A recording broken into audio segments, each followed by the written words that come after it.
Sally Courtney Kenley lahir pada tanggal 21 April 1996 sebagai anak dari Deborah yang bernama mamanya dan Kim adalah bapaknya. Pada awalnya, keluarga ini menetap di Texas, tempat mereka menjalani kehidupan dan membesarkan anak-anak mereka. Courtney bersama kakak perempuannya bernama Morgan menjalani masa kecil di sana. Sang bapak memiliki latar belakang pendidikan dalam manajemen keuangan dan bekerja sebagai konsultan investasi. Dengan dukungan ekonomi yang cukup, keluarga ini hidup dengan kenyamanan. Kedua putrinya dibesarkan dengan segala kemudahan, dan kabarnya mereka selalu mendapatkan apa yang mereka inginkan. Orang tua mereka aktif dalam bidang olahraga sepanjang hidup mereka, dan hal ini berdampak besar pada Courtney serta Morgan. Ketika Courtney berada di tahun kedua, sekolah menengah pertama, dia telah berpartisipasi dalam berbagai aktivitas fisik, termasuk sepak bola, senam lantai, bola voli, menyelam, hingga berkuda. Selain itu, Courtney juga menyukai seni pertunjukan seperti akting, drama, dan tarian. Dia mulai belajar berbagai hal sejak umur 13 tahun. Lalu, di tahun-tahun berikutnya, selama masa sekolah di SMA, Courtney semakin mendalami olahraga dan kebugaran. Dia mulai beranjak dewasa. Courtney mendapatkan sertifikasi sebagai pelatih pribadi. Setelah itu, dia juga memenangkan berbagai kompetisi berat. Setelah menyadari bahwa jalur pendidikan perguruan tinggi bukanlah pilihan yang sesuai untuk dirinya, dia memilih untuk berhenti kuliah dan fokus di bidang lain, terutama dalam bidang olahraga dan juga medsos. Saat itu, Courtney juga menyadari kalau unggahan fotonya di pusat kebugaran mendapatkan perhatian besar di dunia maya. Beberapa kebetulan mempertemukannya dalam peluang industri hiburan daring. Dia muncul dalam video di channel YouTube miliknya yang diberi nama Courtney Taylor. Dalam video tersebut, dia menjelaskan bagaimana dia membangun popularitas di IG melalui konsisten dalam membagikan konten. Banyak penggemarnya yang terinspirasi oleh kerja kerasnya Courtney dalam mencapai tujuannya. Dia selalu menekankan pentingnya kerja keras dalam setiap usahanya. Courtney juga mulai belajar cara mengedit video dan meningkatkan kualitas kontennya. Setelah itu, dia memutuskan pindah ke Los Angeles, tampil di majalah terkenal seperti Playboy, dan bekerja sama dengan model lain. Courtney dengan cepat berkembang di platform IG serta medsos lainnya. Ketika OnlyFans diluncurkan pada tahun 2016, Courtney melihat peluangnya sangat besar di situ. Dengan rasa percaya diri dan kondisi fisik yang bagus, dia memutuskan untuk mencobanya. OnlyFans sendiri adalah tempat medsos berbasis langganan yang memungkinkan kreator berbagi konten-konten eksklusif dengan penggemarnya yang bersedia membayar dan mengaksesnya, termasuk foto dan konten-konten yang bersifat premium ya, yang ke arah gitu-gituan lah, ke arah M. Popularitas dan pendapatan Courtney meningkat secara drastis. Dia mengumpulkan lebih dari 1 juta pengikut di IG yang memberikannya peluang seperti kerjasama dengan merek ternama, wawancara dan sorotan di medsos besar seperti Chief. Meski sulit untuk mengetahui jumlah pasti pendapatan dari OnlyFans, Courtney berhasil menghasilkan lebih dari $3 juta dalam kurun waktu dari 3 tahun. Di luar pendapatan dari sumber lain, pada tahun 2020, dia juga memperoleh lebih dari $1 juta yang meningkat menjadi $1,8 juta pada tahun berikutnya. Kesuksesannya di OnlyFans ini membuat sering menjadi pembicaraan di berbagai medsos. Dia juga mulai berinvestasi di bidang lain untuk memperluas portofolionya. Courtney sering membagikan tips keuangan kepada penggemarnya. Banyak orang melihat kehidupan Courtney sebagai gambaran orang yang sudah sukses. Dia memiliki ketenaran, kekayaan, uangnya tajir, dukungan keluarga, dan fisik yang dianggap menarik di puncak karirnya. Meski gaya hidupnya mungkin tidak cocok untuk semua orang, dia berhasil memanfaatkan peluang untuk menghasilkan pendapatan yang besar. Satu hal yang mungkin kurang dalam hidupnya adalah cinta. Dan pada tahun 2020, saatnya mulai meroket. Courtney sering berbagi tentang kehidupannya yang menemukan keinginannya untuk menemukan pasangan hidup. Dia percaya kalau cinta sejati akan datang pada saat yang tepat. Meski demikian, fokus utamanya tetap pada karir dan pengembangan diri. Celah yang hilang dalam hidupnya kini terpenuhi. Saat inilah dia pertama kali menjumpai seorang pemuda rupawan bernama Kristen Obamseli, yang sering disapa Toby. Kristen lahir pada tanggal 12 April 1994 dan menjalani masa kecil di kota Dallas, negara bagian Texas. Selama masa sekolahnya di Mulby Middle School, Kristen mengasah ketertarikannya pada olahraga basket dan sepak bola. Ketika pindah untuk melanjutkan pendidikan di Plano East Senior High School, bakatnya terlihat sejelas kepribadian yang menyenangkan. Pelatih sepak bolanya mengenang sosok Toby adalah orang yang ramah dan penuh perhatian, dan semangat kerja yang luar biasa. Dia dikenal selalu tersenyum dan rela membantu pemain muda lain-lainnya dalam berkarir. Di tahun terakhir masa remajanya, Toby digambarkan sebagai orang yang penuh kasih sayang dan lembut, dengan senyuman yang tak pernah gagal menularkan pada orang-orang di sekitarnya.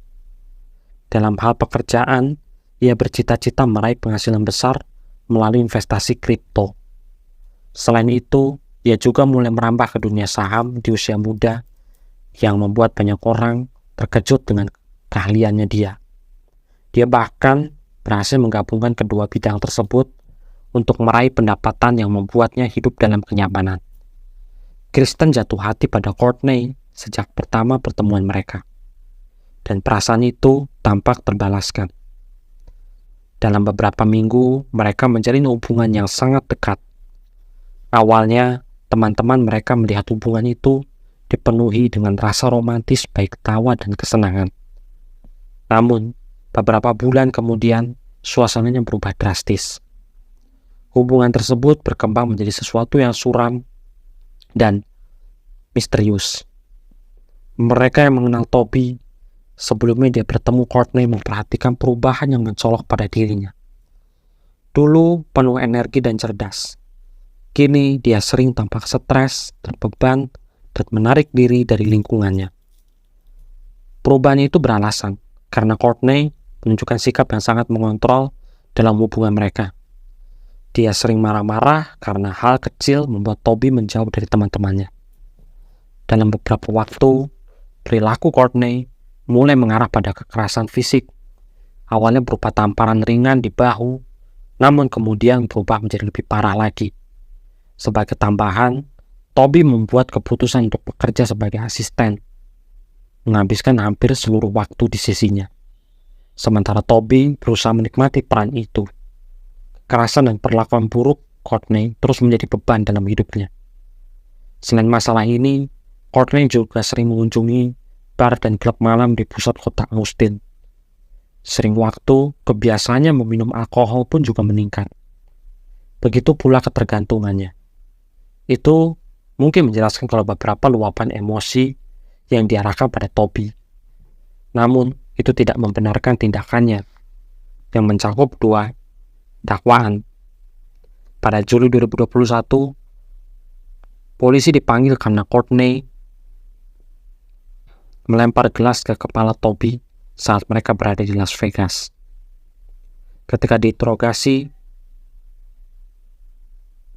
Courtney awalnya membantah, bahkan mengakui kalau dialah yang memanggil polisi untuk meredam situasi.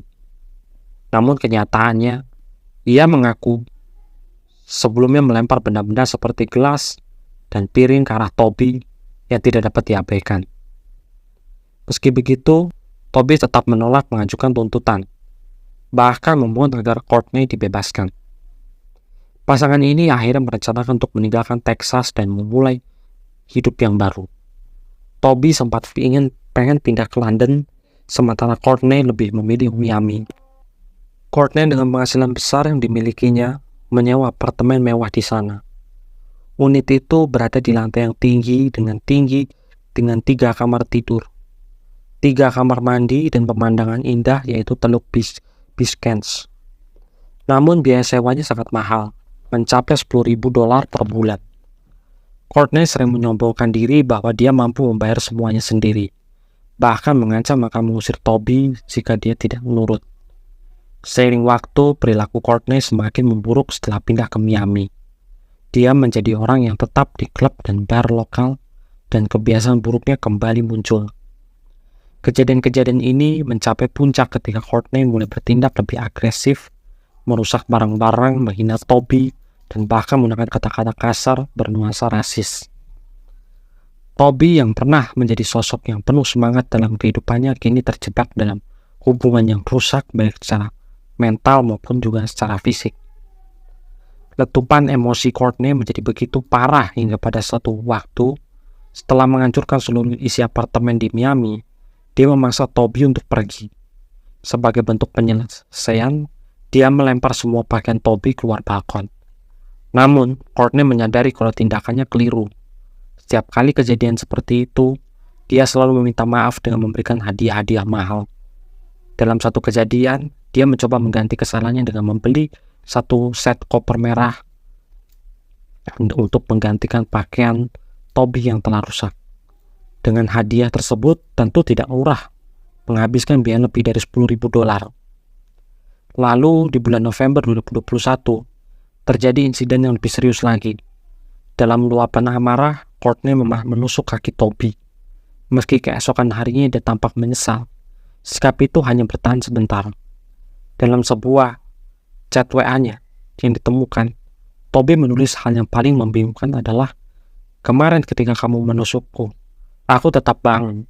Keesokan harinya dengan tersenyum, aku mencoba membuatmu senang meskipun kakiku terasa nyeri."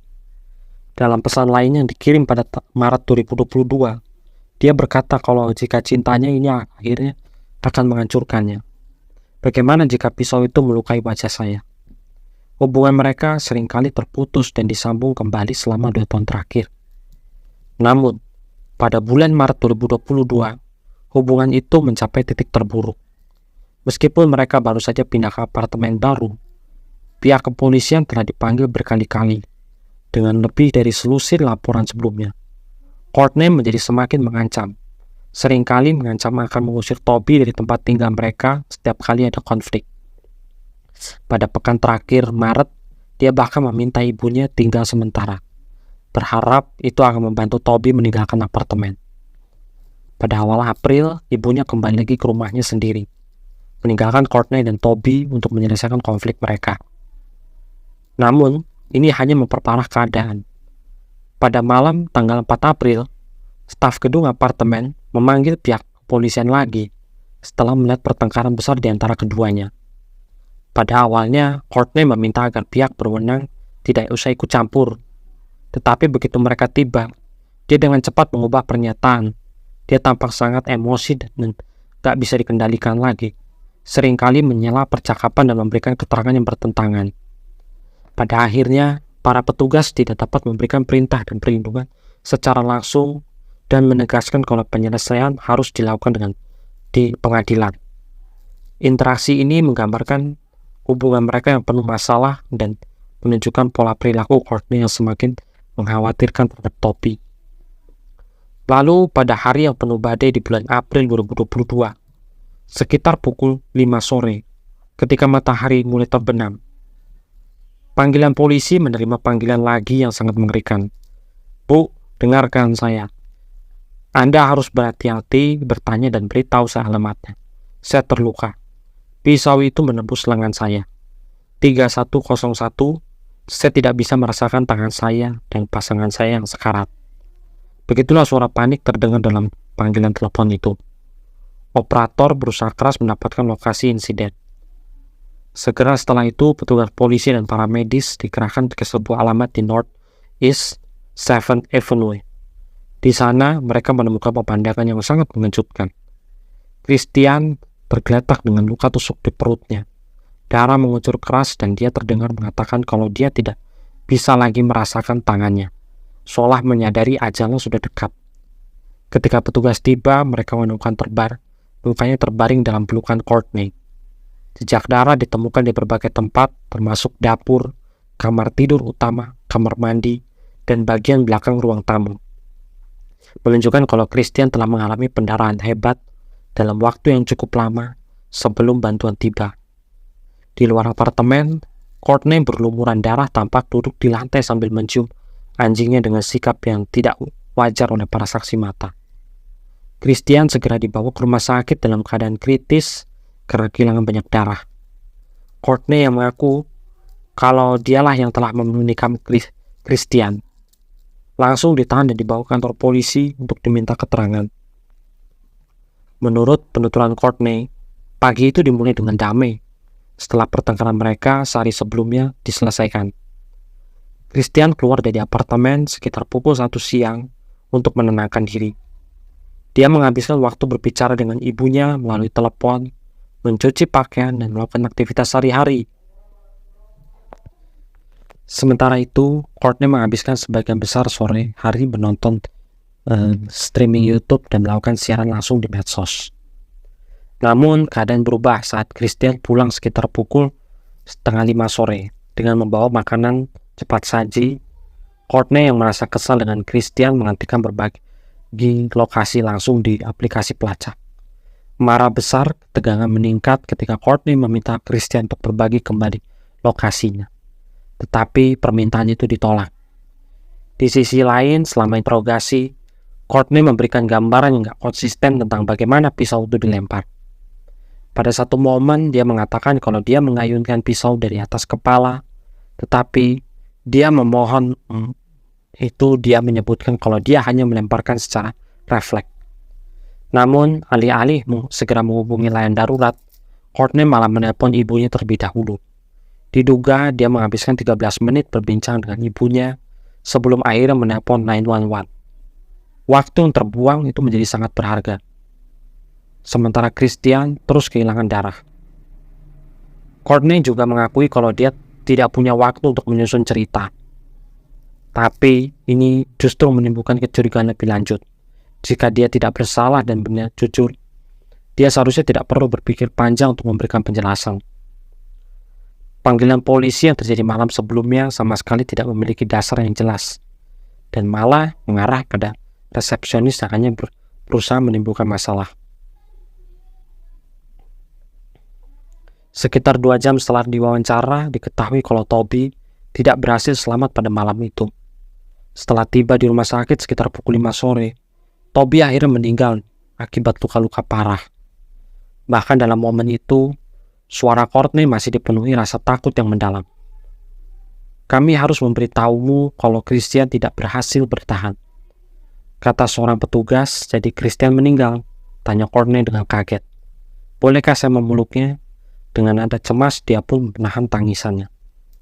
Teman-teman dan keluarga Christian sangat terkejut mendengar berita itu, yang datang begitu mendalam dan mendadak. Mereka tak bisa menyangka kehilangan Toby yang masih muda dan penuh harapan dalam waktu yang sangat cepat. Setelah nama Courtney dikaitkan dengan penyebab kematian itu, banyak orang yang mulai merasa curiga. Courtney kemudian memilih untuk menjalani pemeriksaan di rumah sakit jiwa secara sukarela. Namun 2 hari kemudian, dia sudah diperbolehkan meninggalkan rumah sakit dan kembali menjalani kehidupan normal. Sebuah keputusan yang membingungkan bagi penyelidik. Mereka memutuskan kalau kejadian ini hanyalah sebuah perselisihan rumah tangga dan menganggap kalau Courtney bertindak untuk melindungi dirinya.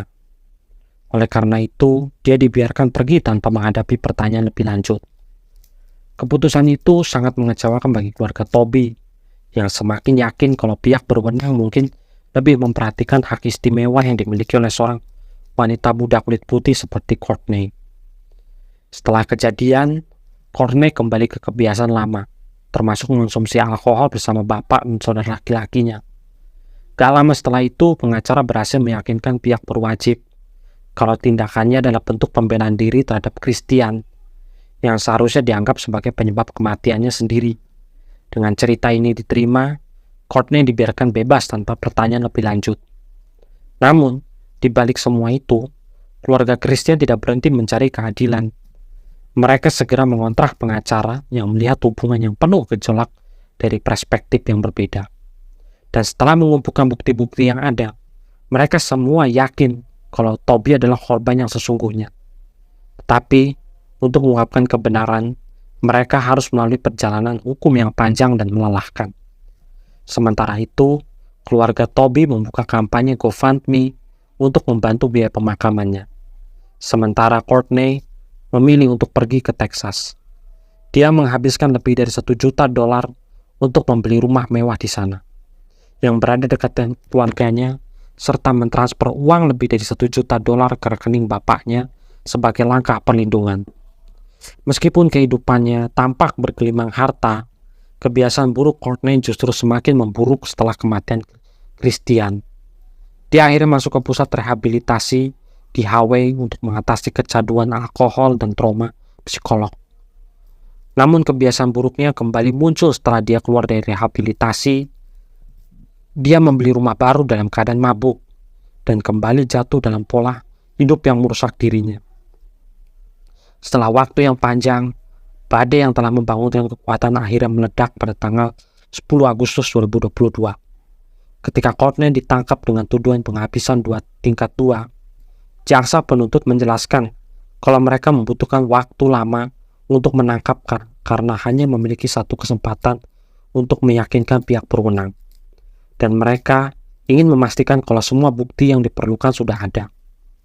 Bukti yang terkumpul sekarang sangat memberatkan, termasuk rekaman video yang menunjukkan Courtney menyerang Toby, rekaman pesan-pesan yang ditinggalkan oleh Courtney, serta lebih dari 12.000 pesan teks yang dikirim antara keduanya. Selain itu, adanya bukti kekerasan dalam rumah tangga yang terjadi di Las Vegas pada Juli 2021, serta tindakan kekerasan lainnya, termasuk percobaan penghabisan terhadap pasangan sebelumnya yang turut memperberat kasus itu. Bukti yang paling mencengangkan berasal dari laporan pemeriksaan medis yang mengatakan kalau cederanya Toby tidak mungkin disebabkan oleh lemparan pisau dari jarak jauh. Luka itu jelas menunjukkan kalau serangan itu terjadi dari jarak yang sangat dekat. Dengan kedalaman luka mencapai 8 cm, seorang ahli menemukan bukti kalau pisau itu benar-benar dilempar. Luka tersebut tidak akan sedalam itu, dan pisau yang digunakan kemungkinan besar tidak akan menembus dari jarak yang jauh. Hal ini semakin memperkuat kesimpulan kalau kejadian tersebut bukan sebuah kecelakaan, melainkan sebuah tindakan yang disengaja. Dalam sebuah rekaman yang diambil secara diam-diam, terdengar Courtney marah kepada Toby karena berbicara dengan wanita lain, lalu mengeluarkan perkataan rasial yang menghina. "Diam dan beri aku HP-mu," teriaknya. Saat saya sedang bersepeda dan dia melewati saya dan bilang, "Hei, kamu dan Courtney sedang ngobrol." Aku lupa kalau bilang itu nggak seharusnya membuatnya bersikap begitu. Dalam rekaman lain, Toby merekam percakapan mereka di lobi hotel. Setelah Toby menyebutkan Courtney pernah memukulnya, Courtney berbicara lebih pelan dan menyuruhnya untuk diam, seolah mencoba menghindari agar orang lain tidak mendengarnya. "Sudah selesai. Aku marah karena kamu maksa aku masuk. Sekarang aku nggak tahu apa yang harus kulakukan. Mohon maaf, tapi aku memang pernah memukulmu," ucap Toby. Setelah penangkapan Courtney dengan semua bukti yang telah terungkap, kasus ini menjadi salah satu paling dinantikan masyarakat. Pengacara semula mengajukan permohonan untuk menyerahkan penyebaran bukti ke masyarakat. Tetapi permohonan tersebut ditolak. Mereka juga berusaha agar bukti diselipkan ke Toby tidak dipublikasikan. Namun permohonan itu juga ditolak oleh hakim. Kini persidangan direncanakan pada tahun 2023, meskipun kemungkinan perubahan jadwal masih ada. Diharapkan Courtney menghadapkan bukti-bukti yang memberatkan. Selain itu, pengacara juga meminta agar Courtney dibebaskan dengan jaminan sementara persidangan berlangsung. Namun, hakim memutuskan kalau dengan kekayaan yang dimilikinya, Courtney berisiko melarikan diri, sehingga ia tetap ditahan hingga persidangan. Jika terbukti bersalah atas tuduhan penghabisan tingkat 2, dia berisiko mendapatkan hukuman penjara seumur hidup dengan masa tahanan minimal 16 tahun 9 bulan. Ayah Courtney yang baru-baru ini mengatakan kalau dia tidak tahu tentang popularitas anaknya, mencoba membela putrinya. Dengan ketenaran yang besar dimiliki anaknya, banyak orang mempertanyakan apakah keluarga Courtney mengetahui kehidupan pribadinya di medsos. Gambaran-gambaran Courtney sangat mudah ditemukan di internet yang menyebabkan rasa curiga. Meskipun bapaknya mengatakan kalau dia tidak mengetahui hal itu, ia tetap berusaha membela putrinya. Meskipun tampaknya tidak sepenuhnya memahami apa yang sebenarnya sudah terjadi. Dengan segala kebohongan dan rekayasa yang dibuat oleh Courtney, sulit untuk percaya pada pernyataan yang disampaikan kepada pihak berwenang. Namun, pengakuan Courtney dan bapaknya bukan satu-satu yang perlu diperhatikan. Banyak saksi yang menunjukkan kalau hubungan mereka sangat penuh kekerasan. Dengan Toby yang selalu berusaha menjadi penengah, berdasarkan bukti yang ada, sangat jelas kalau Courtney telah bertindak dengan cara yang gak sehat dalam hubungan mereka. Meskipun begitu, Toby tetap menunjukkan cinta dan kebaikannya. Meskipun sering diperlakukan tidak semestinya, dari pesan-pesan yang ada terlihat jelas kalau Toby adalah orang yang emosi dan gak ragu untuk menunjukkan kasih sayangnya. Toby sangat mencintai Courtney, meski seringkali ia tidak dihargai dengan baik. Banyak orang yang mengenal Toby mengatakan kalau dia adalah orang yang penyayang, selalu berusaha membantu orang lain, dan memiliki potensi masa depan yang cerah. Sayangnya, semua harapan itu hilang begitu cepat, direnggut oleh takdir yang tragis.